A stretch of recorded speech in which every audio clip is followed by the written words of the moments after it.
नमस्कार, मैं हूं आपके साथ अजितेश मिश्रा। बनास जिंदगी है उन बासिंदों के लिए जो उनके साहिल पर बसते हैं। उसकी बहती धारा लोगों की नसों में खून की रफ्तार को बढ़ाती है। नदी का पानी लाखों लोगों का पेट पालता है, लेकिन विडंबना देखिए, और विडंबना क्यों, ये त्रासदी है कि उस नदी के दोहन में खननखोरों के साथ खान विभाग भी बराबर का हिस्सेदारी रखता है। पर्यावरण के पोषक बताते हैं कि बनास का सर्वनाश हो रहा है। फुटों गहरे गड्ढों ने नदी के अस्तित्व को ली लिया है। ऐसा हो गया है, बनास को देखकर आंखें भर आती हैं। बनास के खननखोर में हम आपको बनास को बदरूप करने वालों की सच्चाई बताएंगे और यह भी जानेंगे कि आखिरकार क्यों बनास लुट रही है।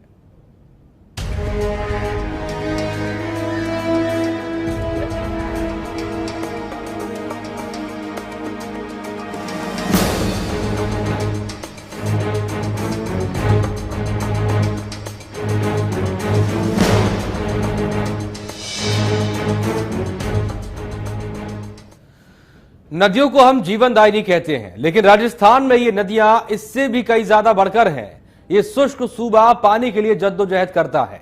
जमीन की कोख बहुत गहराई तक सूखी है, लिहाजा कुछ गिने चुने स्रोत हैं जिन पर लोगों को निर्भर रहना पड़ता है और अपनी प्यास बुझाने के लिए इन स्रोतों में नदियां भी हैं, और बनास उनमें से एक है। बनास एक ऐसी नदी और अपना पूरा फेरा राजस्थान में पूरा करती है, लेकिन ये सिसक क्यों रही है, देखिए इस रिपोर्ट में।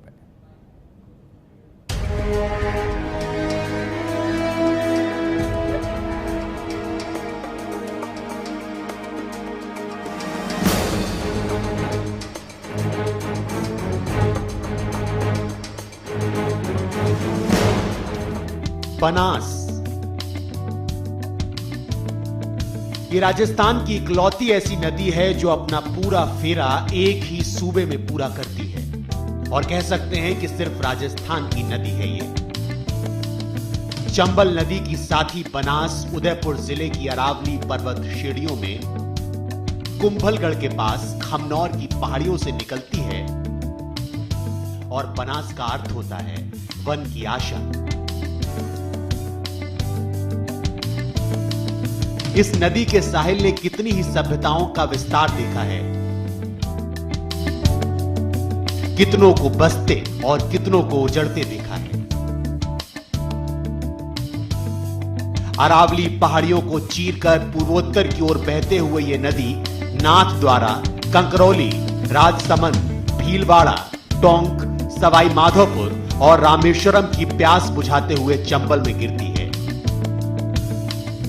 भले ही इलाकाई लोग इसे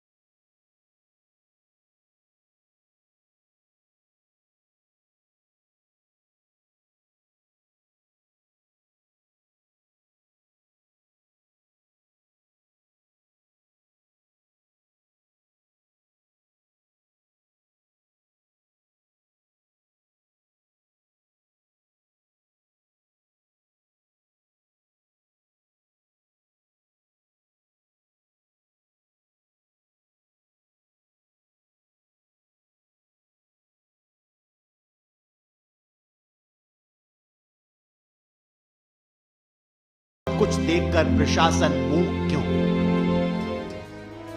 बनास के किनारों को खोदती ये मशीनें और बजरी के लिए लगे ये ट्राले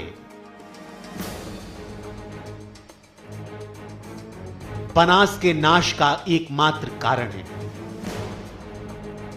ये तस्वीरें एक ऐसी भयावह हकीकत को जन्म दे रही हैं जिसका भविष्य खौफनाक हो सकता है। आपको जानकर हैरानी होगी कि सरकारी आंकड़ों के मुताबिक अवैध बजरी खनन के 3,209 प्रकरण सामने आए, 258 एफआईआर दर्ज की गई, 11.87 करोड़ का जुर्माना लगा। अकेले नाथ द्वारा में अवैध बजरी खनन की 61 शिकायतें दर्ज हुई।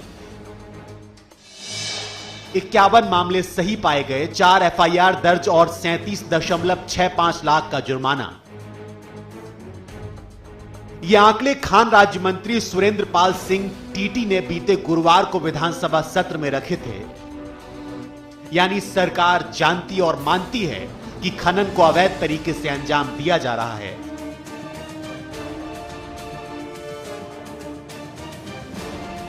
और सरकार इस मामले पर तब बैकफुट पर आई जब बनास नदी में अवैध बजरी खनन को लेकर विपक्ष के विधायकों ने सरकार को घेर लिया। नाथद्वारा के विधायक कल्याण सिंह ने की कमेटी गठन की मांग। विधायक की मांग का मंत्री सुरेंद्र पाल सिंह टीटी ने नहीं दिया जवाब। सच्चाई बेहद भयावह है बनास की, और हैरानी इस बात की है कि बनास नदी रीढ़ की हड्डी है राजस्थान के कई जिलों की।